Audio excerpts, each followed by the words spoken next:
সংগঠন আমাকে একেবারে সরাসরি বলে যে আপনার বয়স কত? আমি বলি ৭০। তো বলে যে আমাদের মোহাম্মদুর রাসূলুল্লাহ সাল্লাল্লাহু আলাইহি ওয়াসাল্লাম বয়স ছিল ৬৩ বছরে উনি মারা গেছেন। তা আপনি তো ৭ বছর বোনাস পাইছেন। তো বাকি জীবনটা জাতির জন্য ওয়াকফ করেন। আপনি আমাদের চোখের সামনে এই নগরীতে বড় হইছেন এবং আপনার সততা, যোগ্যতা ইত্যাদি আর আমাদের সংগঠনের ভিতরে যা আছে আমরা মানে ইয়া করে দেখছি যে আপনার মতো ক্যান্ডিডেট আমরা পাচ্ছি না। সুতরাং এটা যেহেতু সংগঠনের সিদ্ধান্ত, আমাদের আবার সিদ্ধান্ত দিলে আনুগত্যেরও একটা প্রশ্ন আছে। মেডিকেল লিগ্যাল যদি কোনো কারণ না থাকে তাহলে সেটা মেনে নিতে হয়। সেভাবেই প্রার্থী হওয়া আসলে। আমার পছন্দ কি? আমি এই যে মনে করেন বস্তির উন্নয়নের কথা বললাম। তারপরে হচ্ছে যে কি ট্রাফিক সিস্টেমের কথা বললাম। যোগাযোগের ইয়ার কথা বললাম। স্বাস্থ্যের কথা বললাম। আবার শিক্ষা হচ্ছে আরো বেশি ইম্পর্টেন্ট। তাহলে এই এখন আমার চয়েস কি? তা আমি চিন্তা করলাম যে এই স্বাস্থ্যে আমার ইনশাআল্লাহ অনেক নো-হাউ আছে। তো সেটা একটা স্বাস্থ্য নীতি এবং অর্গানোগ্রাম ইত্যাদির স্ট্রাকচারে ডেভেলপমেন্ট একটা পলিসির মাধ্যমে আমাদেরকে এটা আমরা খুব সহজেই আমরা স্বাস্থ্য ব্যবস্থাকে উন্নতি করতে পারবো।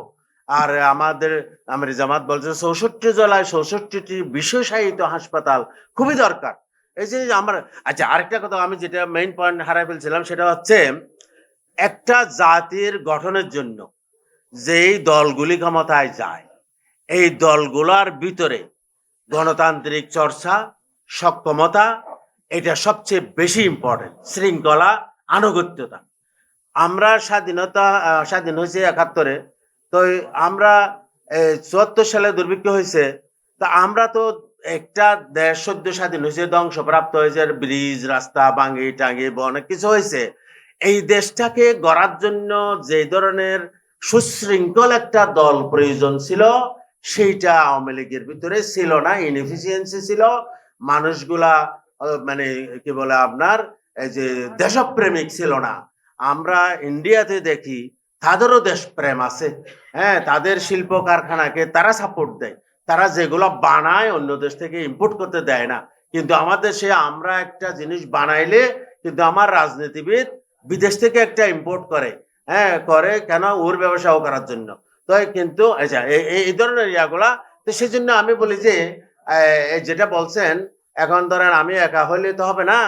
আমরা যদি মানে পার্লামেন্ট গঠন করতে পারি, পলিসি করতে পারি, তাহলে যদি আমরা জনকল্যাণের চিন্তা করে এখন হচ্ছে কি আমাকে জনকল্যাণের জন্য চিন্তা করতে হবে। আমার টার্গেট থাকতে হবে। তাহলে আমি করতে পারবো। আমার টার্গেট যদি জনকল্যাণ না হইয়া ক্ষমতা কল্যাণ হয়, আমি কিভাবে আবারও ক্ষমতায় যাব? কিভাবে অন্যদেরকে নিগৃহীত করব? কিভাবে তাদের দমন করব? কেউ যাতে আর ফাঁদদার আসতে না পারে। আমার পলিসি যদি সেটা হয় তাহলে আমার জনকল্যাণ তো হবে না।